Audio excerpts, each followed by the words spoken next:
बिस्मिल्लाहिर्रहमानिर्रहीम। अस्सलामुअलैकुम। इस वीडियो में हम ICS स्टैटिस्टिक्स पार्ट 2 की थ्योरी को डिस्कस करेंगे जो कि 2011 से लेके 2019 तक के पेपर्स में पूछी गई थी। ये वीडियो इस सीरीज़ की तीसरी वीडियो है। पिछली वीडियो में नॉन सैम्पलिंग एरर्स और सैम्पलिंग एरर के दरमियान डिफरेंस का एक क्वेश्चन पूछा गया था। उसमें हमने सैम्पलिंग एरर को तो अच्छे से डिफ़ाइन किया था, लेकिन नॉन सैम्पलिंग एरर के बारे में हमने कुछ भी डिस्कस नहीं किया था। अब हम इस वीडियो में नॉन सैम्पलिंग एरर को डिस्कस करेंगे। नॉन सैम्पलिंग एरर को हम डिफ़ाइन कर सकते हैं, all of the errors occurred during sampling minus sampling error are called non sampling error. It increases when we increase sample size.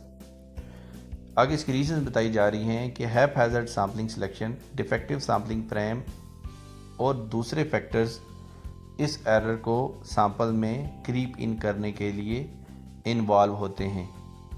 Non sampling error का मतलब है कि वो तमाम एरर्स जो एक सैंपल कलेक्ट करने के दौरान हमारे सामने आती हैं माइनस सैम्पलिंग एरर, यानी कि सैम्पलिंग एरर को अगर हम ओवरऑल एरर्स में से माइनस कर दें तो जो एरर्स हमारे पास बचेंगी वो नॉन सैम्पलिंग एरर होंगी, और जो जो हम सैंपल साइज़ बढ़ाते जाएंगे नॉन सैम्पलिंग एरर्स भी बढ़ती जाएंगी।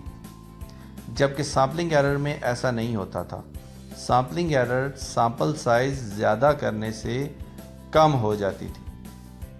आसानी के लिए हम इसको इस तरह भी डिफ़ाइन कर सकते हैं, non sampling error is equal to all of the errors minus sampling error.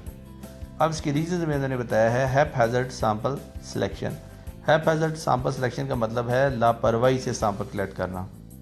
जो एनुमरेटर या सर्वेयर सैंपल कलेक्ट करने गया है वो सीरियसली सैंपल कलेक्ट ना करे, नॉन रिस्पॉन्स इन्वॉल्व हो जाए हमारे सैंपल में, या फिर हमारा सैंपल फ्रेम जो है वो डिफेक्टिव हो, या फिर कोई और बहुत से फैक्टर्स हैं जो कि यहाँ पे बताना ज़रूरी नहीं है वो इन्वॉल्व हों, तो सैम्पलिंग एरर हमारे सैंपल में आ जाती है। सैम्पलिंग एरर इवन अगर हम पूरी पॉपुलेशन को भी इनोमरेट कर दें फिर भी सैंपल में इंक्लूड हो सकती है। अब हम आज की वीडियोस के टॉपिक के बारे में डिस्कस करते हैं। अब आज का क्वेश्चन है व्हाट इज़ रैंडम सैम्पलिंग। ये क्वेश्चन 2012 में आया था। अब हम इसको डिस्कस करते हैं। Random sampling, it is other name of probability sampling. It is sampling technique in which each sampling unit have non-zero probability, not necessarily equal, of being selected for sample. यानी कि ये probability sampling का ही दूसरा नाम है। इस sampling technique में जितनी भी sampling units population के अंदर मौजूद होती हैं उन सब के किसी भी सैंपल में सिलेक्ट होने की कुछ न कुछ प्रोबेबिलिटी होती है। किसी भी एक यूनिट की प्रोबेबिलिटी ज़ीरो नहीं होगी इस टेक्निक में। इसकी कुछ टाइप्स हैं, simple random sampling, stratified random sampling और सिस्टमैटिक सैम्पलिंग। अब हम नेक्स्ट क्वेश्चन की जाने मूव करते हैं। नेक्स्ट क्वेश्चन है what is unbiased estimator. Estimator, estimate और एस्टिमेशन, इन तीनों को अच्छे से पिछली वीडियो में हमने डिफ़ाइन किया है। अभी हम इनके बारे में मज़ीद डिस्कशन नहीं करेंगे, लेकिन हम इसके बारे में ये ज़रूर डिस्कस करेंगे कि एस्टिमेटर कब अनबाइस्ड होता है। Unbiased estimator when a large number of random samples of a given size are taken and the values of sample statistics is calculated for each sample. If the average of these values of sample statistic from each sample is equal to true population parameter, then the estimator is called unbiased estimator. यहाँ पे जो sample statistic है वो estimator को कहा जाता है। अब इसने यहाँ पे बहुत अच्छे से इस चीज़ को एक्सप्लेन किया है कि व्हेन अ लार्ज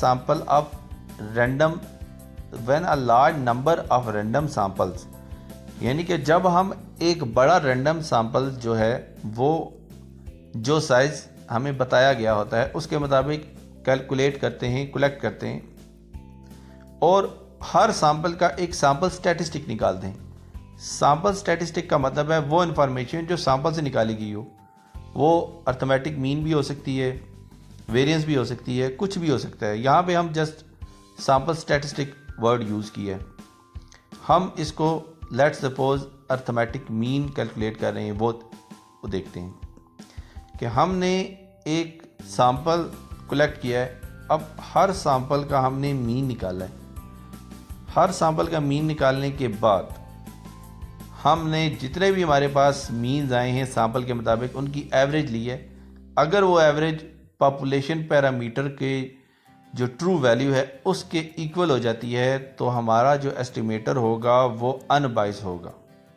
जैसा कि हम सैम्पलिंग डिस्ट्रीब्यूशन बनाते हैं, जो क्वेश्चंस हैं इंटर या बीएससी लेवल पे, जिसमें हम सैंपल कलेक्ट करते हैं और हर सैंपल का मीन निकालते हैं, उसके बाद उन मीन का एक्सपेक्टेशन लेते हैं, तो वो पॉपुलेशन मीन के बराबर आ जाता है। तो तब वो हम कहते हैं कि ये अनबाइस्ड है।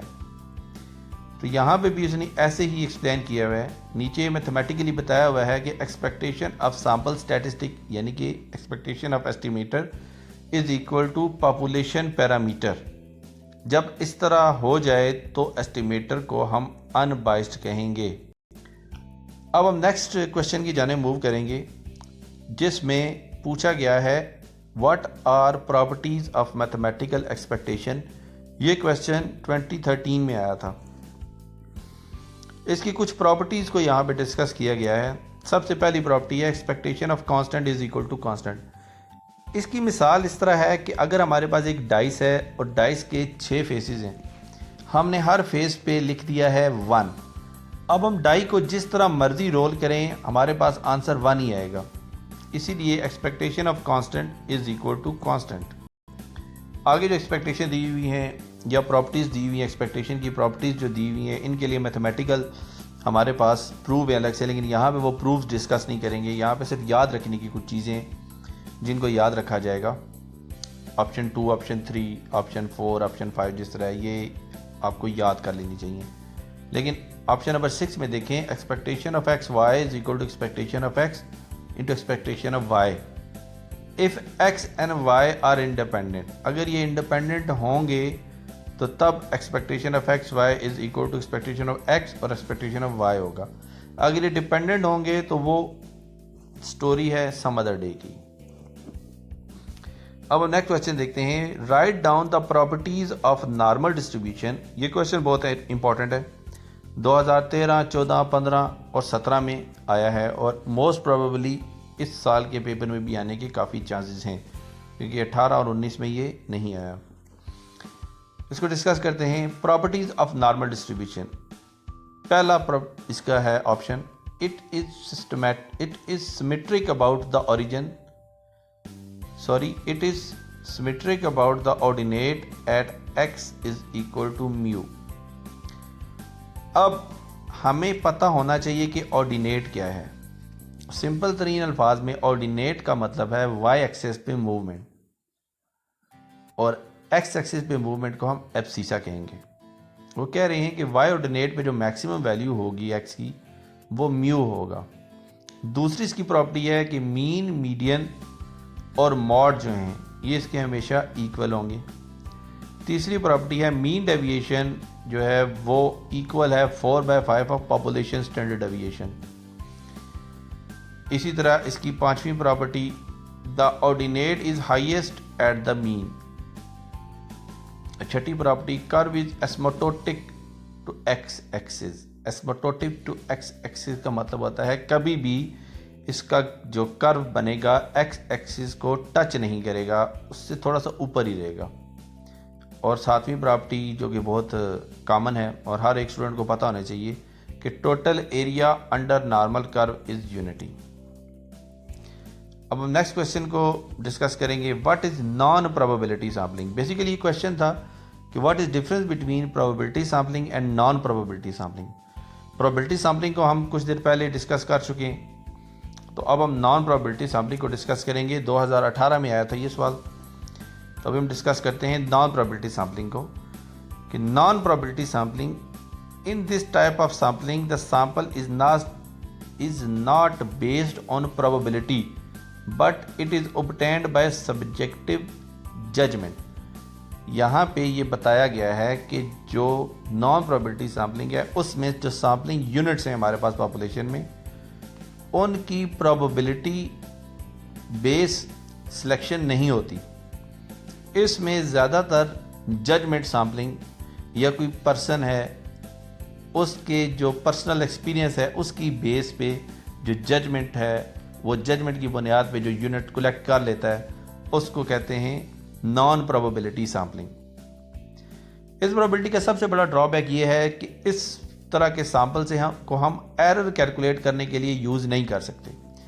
इसकी मिसाल कुछ इस तरह की है कि हमारे पास कोयलों का ढेर है, हमने कोयले की क्वालिटी चेक करनी है। अब हर कोयला या हर उस ढेर के हिस्से में से हम कोयला नहीं उठा सकते, तो जो एक्सपर्ट बंदा होगा वो क्या करेगा, वो कोयलों के ढेर में ऊपर में से कुछ उसके पीस उठाएगा और अपने पर्सनल एक्सपीरियंस की बेस पे उस ढेर को सिलेक्ट या रिजेक्ट करेगा।